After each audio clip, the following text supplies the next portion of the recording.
Number 1. Carbon dating isn't accurate to determine the age of the Earth.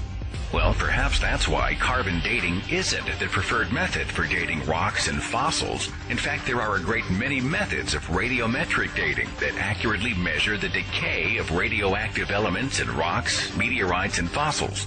And those methods can confidently measure the age of planet Earth to be 4.5 billion years. Number 2. You can't prove evolution. As opposed to proving the young Earth theory from primitive anonymous documents? Well, actually, man has unlocked the world of genetics to reveal that all living things have and do evolve, and that similarities exist between the DNA of plants, animals, and humans alike. Evolution is observable, provable science. To quote the famous evolutionary biologist Stephen Jay Gould, creationist critics often charge that evolution cannot be tested and therefore cannot be viewed as a properly scientific subject at all. This claim is rhetorical nonsense. Number 3. If man evolved from monkeys, why do we still have monkeys? This is like asking, if America was colonized by the English, why do we still have England? Next question, please. Number 4. The human eye is too complex to have evolved. This argument is also known as irreducible complexity. This gross oversimplification ignores creatures like the single-celled euglena, which have evolved antennae for light.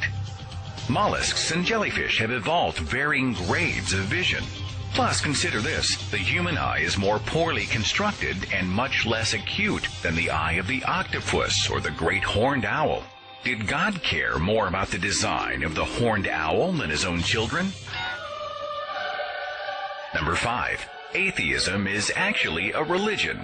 Indeed, much like not collecting stamps might be called a hobby, or not smoking might be called a habit. Number 6. Oh yeah? Well, scientist X believes in God. Well, that's nice. So did icons like Copernicus, Kepler, Galileo, who also lived during the time of dirt floors, bleeding sick people to cure them of illness, and burning witches at the stake. Sir Isaac Newton was a believer and theologian. He was also an alchemist.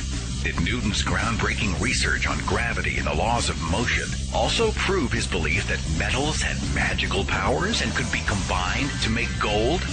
Cherry pick all you want. The fact is, 93% of the members of the National Academy of Sciences reject the concept of God. That's not just a majority, it's an overwhelming majority. In fact, this is just a sampling of the reputable scientific organizations that reject intelligent design and support evolution by natural selection.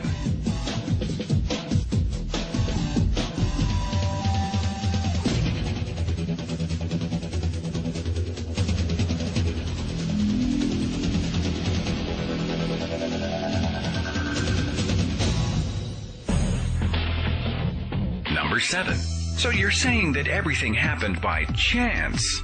No. Well, chance certainly plays a part in the evolutionary cycle, but natural selection promotes non-random change of specific desirable traits over time. Living organisms didn't just pop into existence by chance, but they did evolve over millions, sometimes billions of years. Number 8.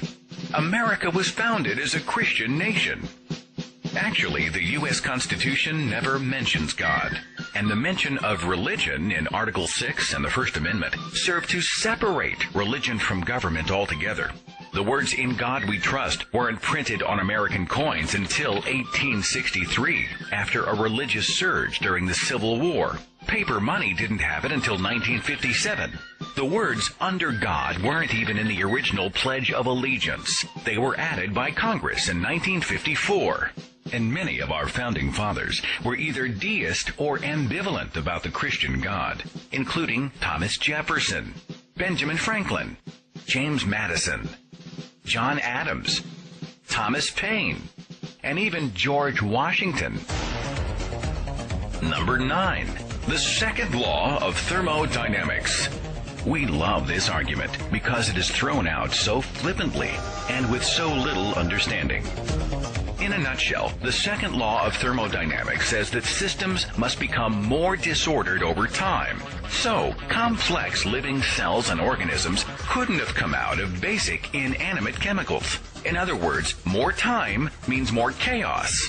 What creationists fail to mention is that this law only works in a closed system where no energy or matter leaves or enters.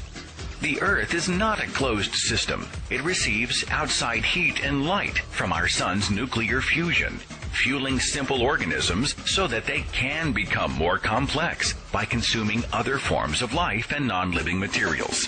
Here's an easy way to frustrate this argument when a Christian brings up the second law of thermodynamics. Ask him what the other laws are. When he shrugs and stares into space, you'll know how truly informed he is on the subject. And finally, number 10, our favorite. Adolf Hitler was an atheist. Well, actually, Hitler was raised Roman Catholic.